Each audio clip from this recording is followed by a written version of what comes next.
Hey guys, Total Sumbro here. So I was scrolling YouTube, and I saw a video posted by the Bellular Gaming. We watched a video of his the other day on stream. And it is a lore video, and he said the Legion is back. I guess hinting at what we might be facing in our next WoW expansion. So I wanted to give that a look-see today. A quiet retcon has happened, and this time, it's a good one. It straight up kills one of the worst pieces of lore that Blizzard has ever introduced into the game. First though, you've got to understand what this new lore kills, and it is this. One burning legion across every timeline. This was a piece of what we call Word of God canon that came directly from now disgraced developer Alex Afrasiabi, and it was bloody stupid at the time. It comes from the days of Warlords of Draenor. That does not feel like an impartial indictment on that gentleman.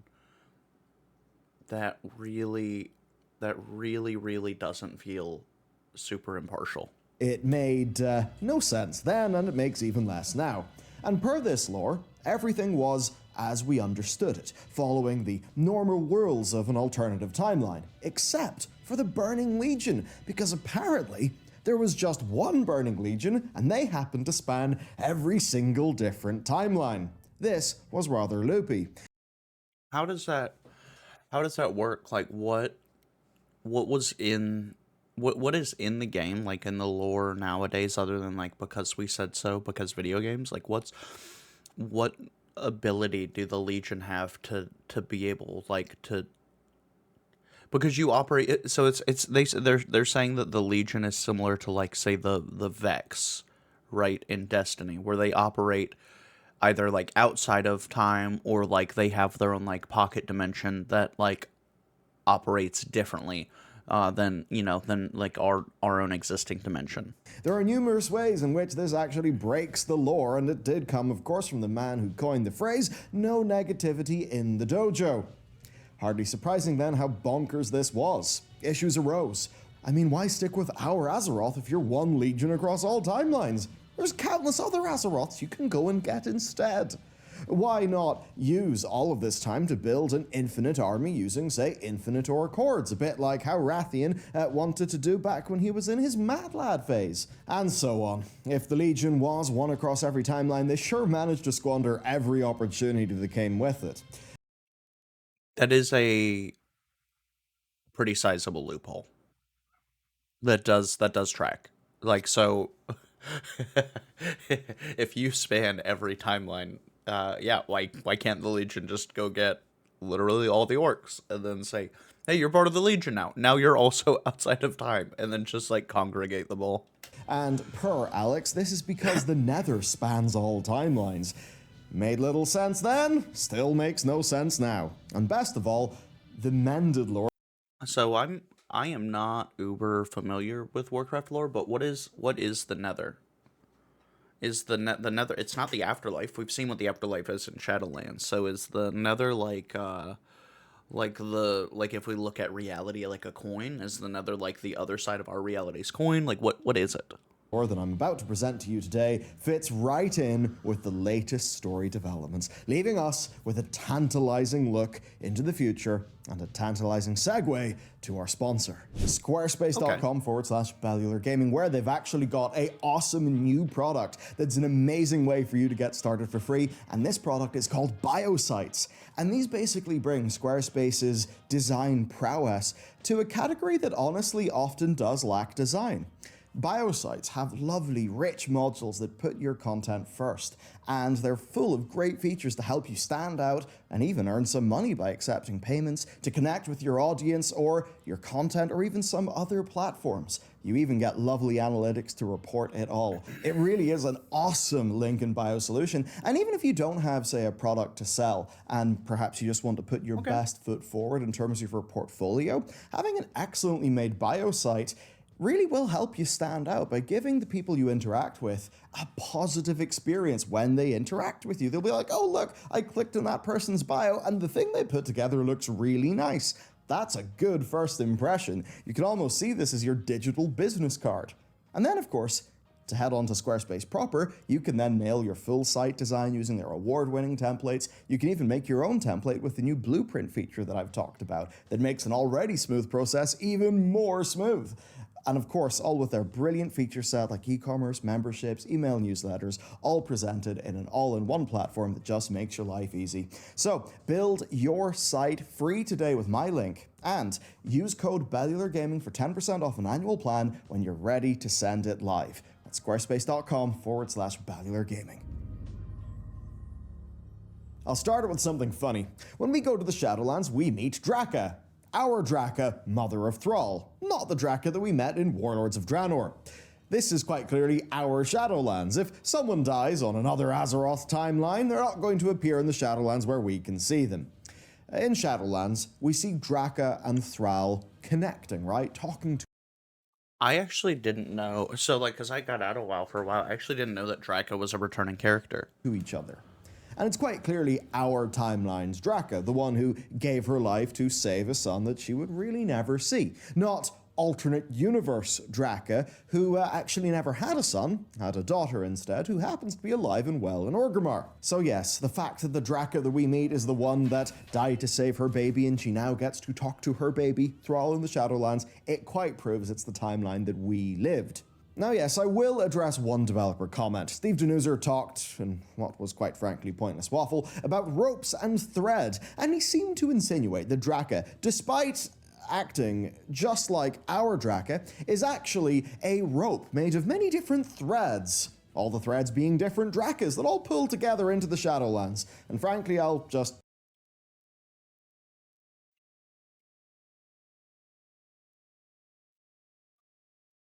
Okay, so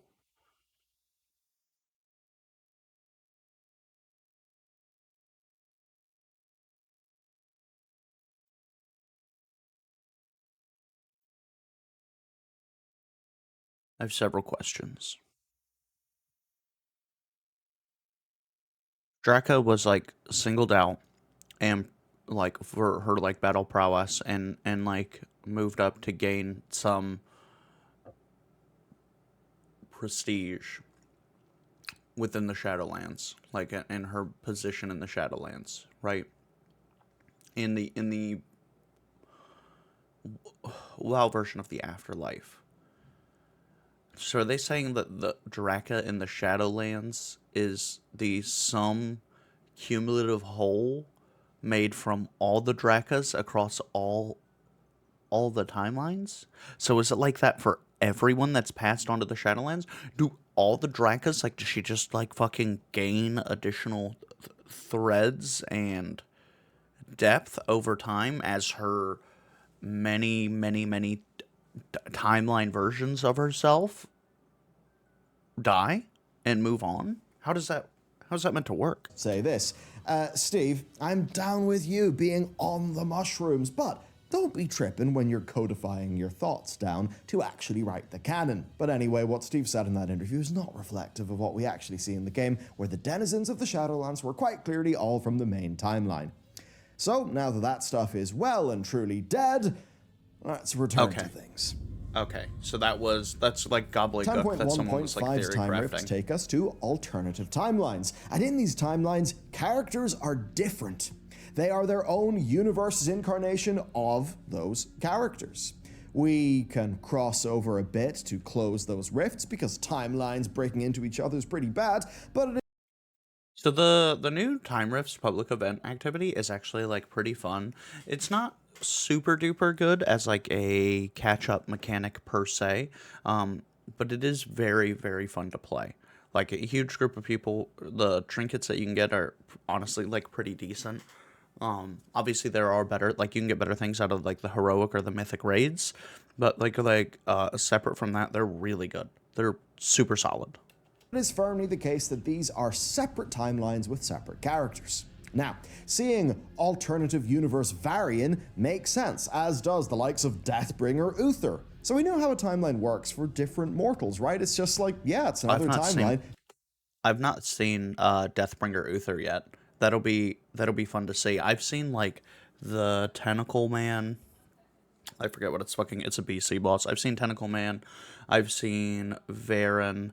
Um, I think those might be the only, because I've done a fair amount. I think I've gotten unlucky. It's another you, it's not really you. They had a I think different there's an time, Illidan one right? too. We already know this in the game. Just look at Gul'dan. Main universe Gul'dan died decades ago, and alternative universe Gul'dan from the Warlords of Draenor expansion is the guy who, of course, brought forward the plotline of the Legion expansion. Well, in one of the timelines we visit, the Legion have already won the War of the Ancients. They have Azeroth. Illidan is, in fact, the Regent Lord of Kalimdor. So, if they can get Azeroth, they've won. Why bother with us then in our timeline? If it is indeed, as Afrasabi said, one Legion across all timelines, then they've already won. So clearly, another timeline's Legion getting another timeline's Azeroth doesn't actually matter to us because they're separate timelines. And that's very much how alternative timelines work in most pieces of fiction. It's one of the cleaner ways to do it, and thank God, because what they originally tried to go with was a total mess. So, to us, we're in the prime timeline, but that's only because it's from our perspective. Now, yes, there is the idea of the one true. So do we open up the possibility for like something akin to Final Fantasy 14, where you have different instances of the same star, and then that star has its own unique set of like circumstances or things about it, or like differences? Like, do we, like, with we're talking about like multiple timelines and this, that, and the other, and multiple forms of Azeroth, are we potentially opening ourselves up to be able to travel to these different Azeroths? True timeline, but that's not literally the one true timeline. The people who tell us that are the Titans, and that means it's just the plan that they have. Their one true timeline is the one in which things go in the way that they desire, and that's why they set everybody up to defend this timeline. I mean, hell, the whole cosmic setup of the various different Order, death, light, disorder, shadow, life, earth, decay, air, fire, water, spirit. powers vying for control, the game and that lore breaks if there is one Legion across every single timeline. Whereas, like, why is there not one set of Titans across every timeline?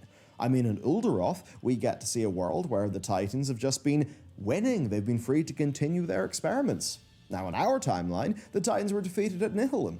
The Titans clearly follow the normal timeline rules. It's not one Titan pantheon across every timeline. So yes, once again, an example of one Legion across all time making no sense. Now what does this mean for, say, Sargeras? Or perhaps for the Eridar who would become Sargeras' lieutenants? If there are many different timelines of Argus, and many different timelines of those different beings, like Archimonde and the various Eridar who would eventually be corrupted, then how come there's only one Archimonde across all timelines? You see, that's what Afrasabi and Co. said at the end of Warlords of Draenor, essentially, that the Archimonde that we defeat there is the same as the Archimonde who fell in Warcraft 3, because an Archimonde is an Archimonde and there's one Legion across all of time. This is total bollocks that doesn't stand to reason, and that is a good thing. Here's why.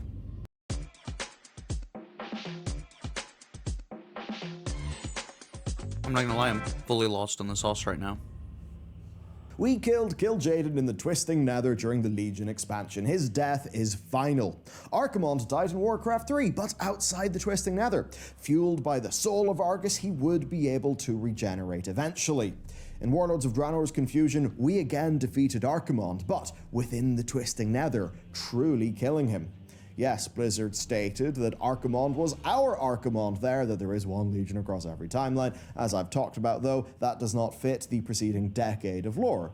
The same goes with Kil'jaeden, because per that old Afrasabi lore, the Kil'jaeden whose plan got interrupted by Garrosh in that really amazing Warlords of Draenor launch cinematic where the orcs are going to drink the blood, apparently that's the same Kil'jaeden who actually pulled that plan off successfully in our timeline, and, you know, would later on create the Lich King and do all the things that he did until we, of course, killed him in Legion. I think that's just wacky and implausible. So, in this grand new modern vision of the lore where things actually make sense, yeah, it's all quite good, actually. Because now, the Archimonde that we kill at the end of Warlords of Draenor was the alternate universes, that timeline's Archimond. Now that throws a little bit of a spanner in the works, but don't worry. And hey, if you're Blizzard, by the way, this is the time to work out where your checkbook is. And I mean, hey, I'm pretty sure you have my address anyway. Get ready to authorize some beans. Don't worry, I won't charge you too much. So, Blizzard wrote Alternative Universe Gul'dan to have made a pact with the one true Legion across all timelines, specifically a pact with Kil'jaeden. Of course, the Kil'jaeden that we defeat in Legion. Who commands Gul'dan to travel to our timeline and kick off the Legion expansion. Now this can all be very easily resolved, because Kil'jaeden is the cunning one, right? He's the really smart dude between him and Archimond. So, following Kil'jaeden's defeat at the Sunwell, of course in the Burning Crusade expansion, he would have been... I never got to run that raid. I genuinely, like... I heard really good things about the Sunwell. I'm gonna have to go back and do that at some point. Watching us through his various agents and spies.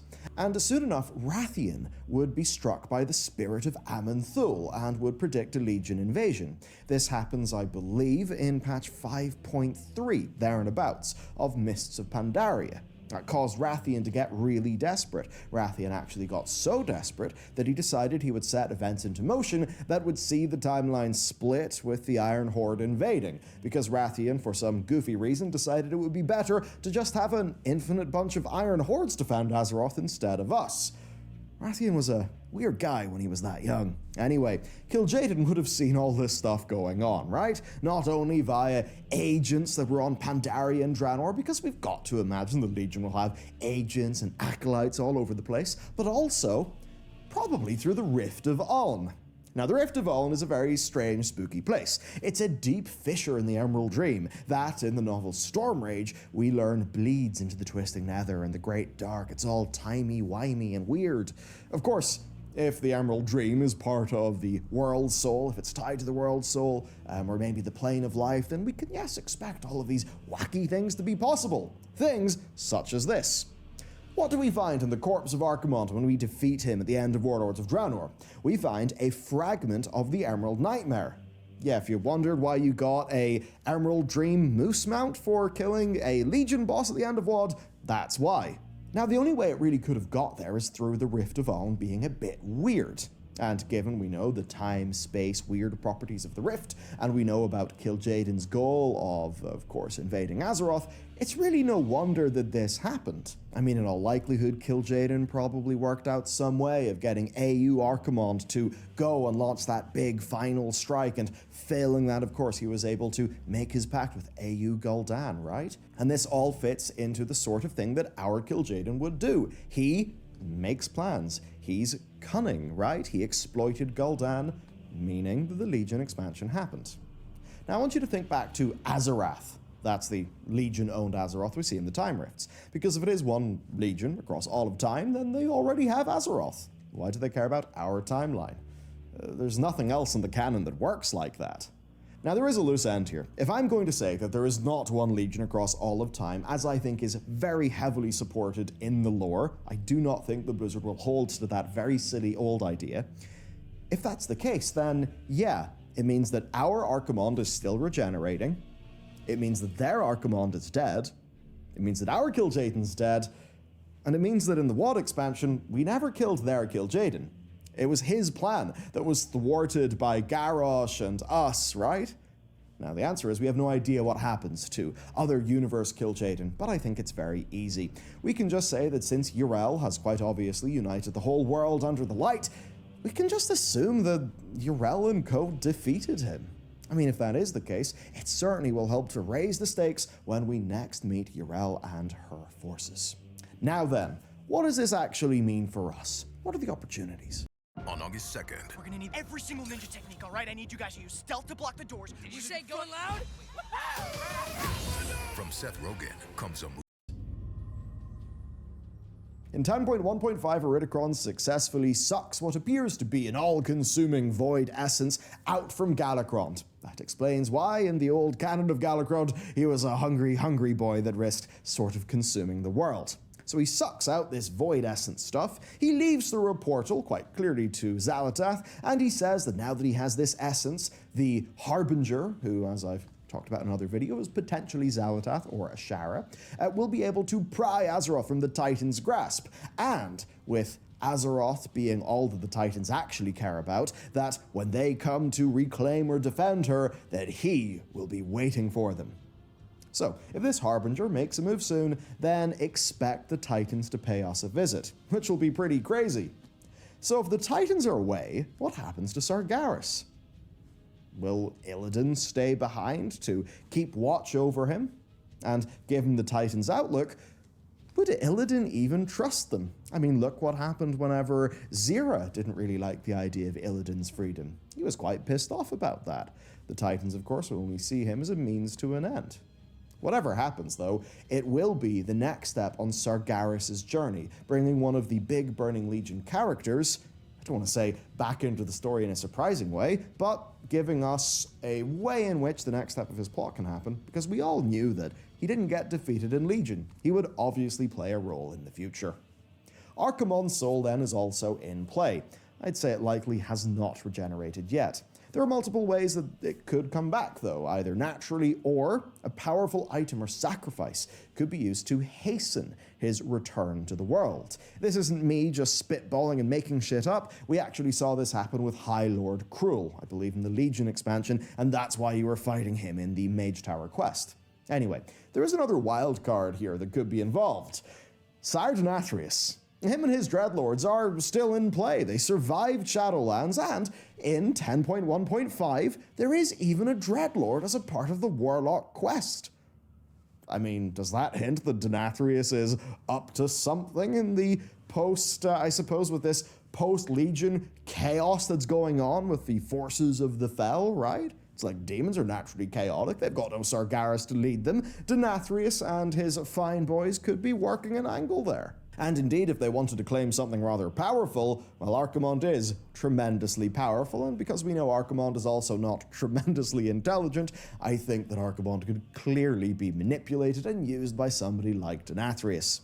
As for what any of these characters would do, that's a bloody mystery, I can't tell you. But what we do know is that the Legion is functionally non-existent. However, demonkind absolutely still exist. And without a fallen titan to rule them, expect something perhaps more akin to the great game in Warhammer, where all the demons and the Chaos Gods are constantly vying for influence.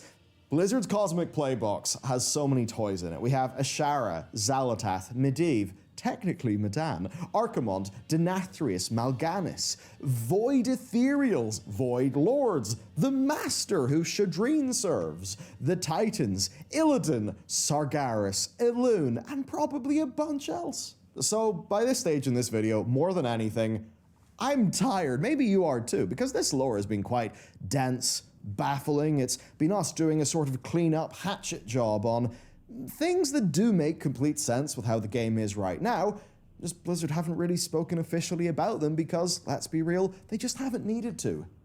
Who's been thinking about Archimonde lately?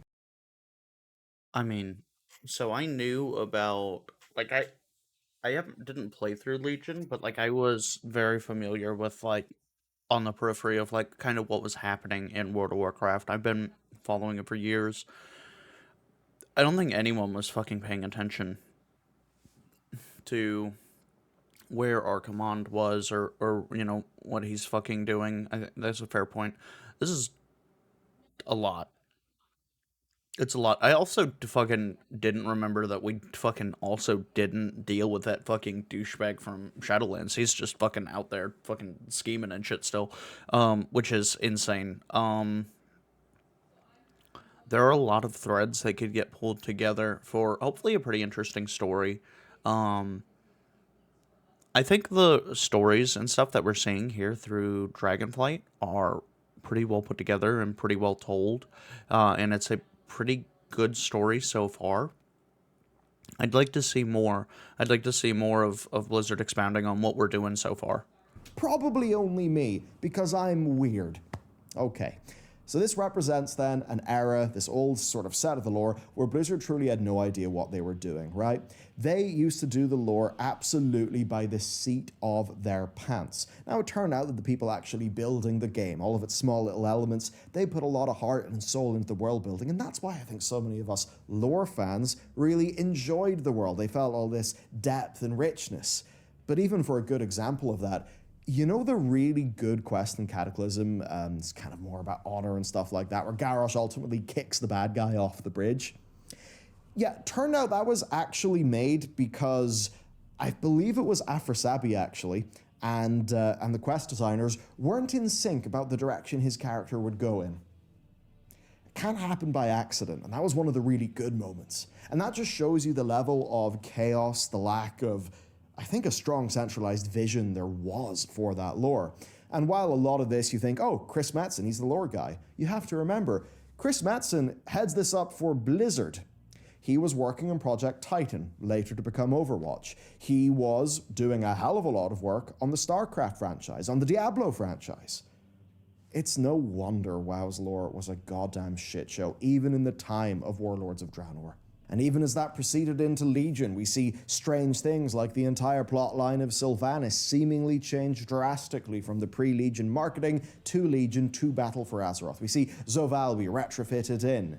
They played so fast and loose with so many concepts that it genuinely left the lore being a hard-to-follow, obtuse mess that is really frustrating for a lot of players. Today, then, what have we done? I think we've fixed a major blunder in the lore. If we assume the Blizzard are following the implications of what they've actually placed into their world with 10.1.5, this allows a number of Legion-related characters to still exist. I think they could play a very exciting role in the future. Take Archimonde, I mean the prime villain of Warcraft 3. Very evocative villain that goes right back to the heart of this franchise. I think it's good having him around. The way that The cutscene where Archimonde fucking, like, climbs up to the world tree and fucking incinerate it, fucking amazing. Huge fucking gamer moment. that could tie into the recent things that have happened with Iridikron, even Illidan and Sargeras, that's all particularly strong. And this also makes their use of timelines infinitely more clean. And the future a lot more clear. So there you go.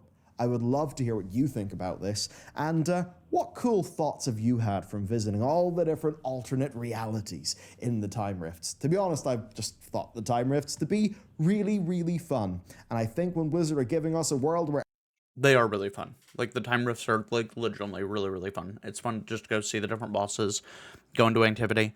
You have, and there's, like, mini events or, like, mini objectives within the Greater Public event that get assigned to you. And those are different person to person. So, like, a group of people will get, like, go collect these items and then kill these enemies. And there could be an entire, like, there could be a group of people working on something entirely different, just right over, like, on the next little bit of grass from you. everyone's a bloody Murloc and treating it in the same way that they're treating the world where the Legion won, the world where, I don't know, I've the seen that too. Necrogon That's people funny. won. It is clearly Blizzard being like, hey, listen, don't worry too much about these alternate timelines. They're just away in their own little bubble. Don't worry about the things that connect between them.